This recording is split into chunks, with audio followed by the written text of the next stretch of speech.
పక్కనే వివాదాల సిఐ శంకరయ్య ఉద్యోగాన్ని లెక్క చేయలేదా, మొత్తానికి అతన్ని డిస్మిస్ చేశారని. వైఎస్ వివేకానందరెడ్డి హత్య జరిగినప్పుడు అక్కడ సిఐగా ఉన్నటువంటి శంకరయ్య ఆ గేటు దగ్గర లోపలికి ఎవరిని పానీయకుండా ఆపి నిలిపివేసి, లేక అక్కడ అది హత్య కాదా లేకపోతే గుండెపోట అన్నటువంటి దాంట్లో ఆయన కన్ఫ్యూజన్లో ఆయన ఉండి బయటకు వచ్చి ఇది హత్య అని చెప్పలేనటువంటి శంకరయ్య మొత్తానికి చంద్రబాబు నాయుడు గారు నా పేరు ఉదాహరిస్తున్నారని చెప్పి ఆయనకి లీగల్ నోటీస్ ఇచ్చారు. లీగల్ నోటీస్ ఇస్తే ఆయన సర్వీస్ నుంచి పంపించేశారు. కాకపోతే ఆయనకి ఈ కేసులోకి ఎంటర్ అయిన దగ్గర నుంచి ఆయన చుట్టూతా అనేక సమస్యలు ఎదురవుతూ వస్తున్నట్లున్నాయి. ఒకవైపు ఎవరైతే పాపం రవికుమార్ కేసులో కంప్లైంట్ ఇచ్చినటువంటి ఎవరో ఆ సిఐ మన ట్రైన్ కింద చనిపోయాడు కదా, అదే హత్యగా గావించబడ్డాడు సతీష్ కుమార్ ఎలా అయితే చంపబడ్డాడు అలాగే మరి ఏమైద్ది అనుకున్నాడో ఏమో మొత్తానికి ఆయన ఒక నోటీస్ ఇవ్వటం. సరే, ఇప్పుడు వైఎస్ వివేక కేసులో 6 చనిపోయారు, 7వ మనిషి చనిపోవటం పెద్ద పనే ఉంది. అందుకని ప్రాణం కంటే ముఖ్యమైనది ఇంకేమీ లేదు కదా.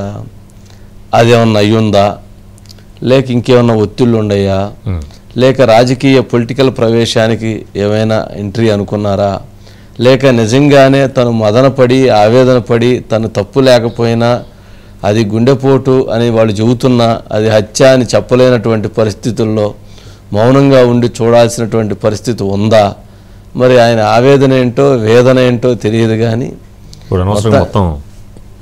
ఆయన ఆల్రెడీ ప్రిపేర్ అయ్యి ఉంటాడు, ఎక్కడో సైకలాజికల్గా ఆయన ఎక్కడో జరిగి ఉండిద్ది. అది అంటే అసలు పూర్తిగా అది ఇంటర్నల్గా సబ్జెక్ట్ ఇది చేస్తే కానీ తెలియదు. బట్ స్టడీ చేద్దాం, దాని మీద ఇంకొకసారి స్టడీ చేసి దానికి సంబంధించి ఒక క్లారిటీగా క్లియర్గా ఇన్ఫర్మేషన్ ఇచ్చేటువంటి ప్రయత్నం చేద్దాం. సురేష్ గారు ఏంటండి మొత్తానికి ఆయన ఏంటి శంకరయ్య గారు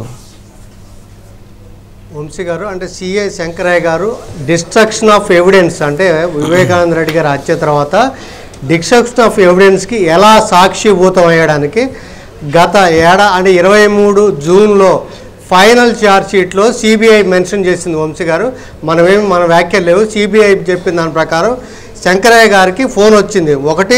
6:44కి అవినాష్ రెడ్డి గారి నుంచి ఫోన్ వచ్చింది, తర్వాత డి శివశంకర్ రెడ్డి గారి నుంచి 7:12కి వచ్చింది. వాళ్ళిద్దరు చెప్పింది ఏంటంటే వివేకానంద రెడ్డి గారు హార్ట్ అటాక్తో మరణించారు కాబట్టి మీరు 3-4 బందోబస్తుకు పంపించమని చెప్పారు. సో దాని మీద ఆయన ఆనాటి డిఎస్పీ నాగరాజు గారికి ఫోన్ చేస్తే మీరు వెళ్ళి బందోబస్తు ఇవ్వమన్నారు. కొద్దిసేపటి తర్వాత 7:10కి ఆనాటి కడప ఎస్పీ రాహుల్ దేవ్ శర్మ గారు ఫోన్ చేశారు శంకరయ్య గారికి. ఏమిటి ఏదో ఇన్ఫర్మేషన్ వచ్చింది ఏంటి అని అడిగితే ఇది హార్ట్ అటాకేనండి, కాబట్టి లా అండ్ ఆర్డర్ సమస్య రాదు, నేను వెళ్తున్నాను, బందోబస్తు నేను చేస్తాను అని చెప్పి అక్కడికి ఆయన ఫిక్స్ అయిపోయాడు. ఇది ఓన్లీ హార్ట్ అటాక్దే అని ఆయన చెప్పి వెళ్ళాడు. సో అక్కడికి వెళ్ళిన తర్వాత ఆయన ముందే మొత్తం సిబిఐ ఛార్జ్షీట్లో క్లియర్గా ఉంది. ఆయన ముందే మొత్తం మీద బాడీ మీద మొత్తం మీద చేయడం, బెడ్రూమ్ మొత్తం రక్తం మరక క్లీన్ చేయడం, అక్కడ నుంచి బాడీని మనకి బాత్రూమ్ నుంచి బెడ్రూమ్లో తీసుకురావడం. ఆ సమయంలో కె నాగభూషణ రెడ్డి అని ఒక హోమ్ గార్డ్ వచ్చారంట వంశీ గారు. ఆయన వచ్చేసరికి ఈ శంకరయ్య గారు అక్కడే ఉన్నారు. ఆయన కూడా వీడియో అది తీస్తుంటే వీళ్ళంతా కోప్పడ్డారంట. మీరు వీడియో ఎవిడెన్స్ అంటే ఎవిడెన్స్ సాక్షిభూతానికి డిస్ట్రక్షన్లో ఈయన సాక్షిభూతంగా ఉన్నాడని చాలా స్పష్టంగా ఉంది. మరి ఈ రోజు కూడా పశ్చాత్తాపం అనేది వస్తుంది, అది రాలేదు. కారణాలు ఏంటనేది మనం చూడాలి వంశీ గారు. రైట్ అండి, రైట్ సురేష్ గారు, రైట్, థ్యాంక్ యూ.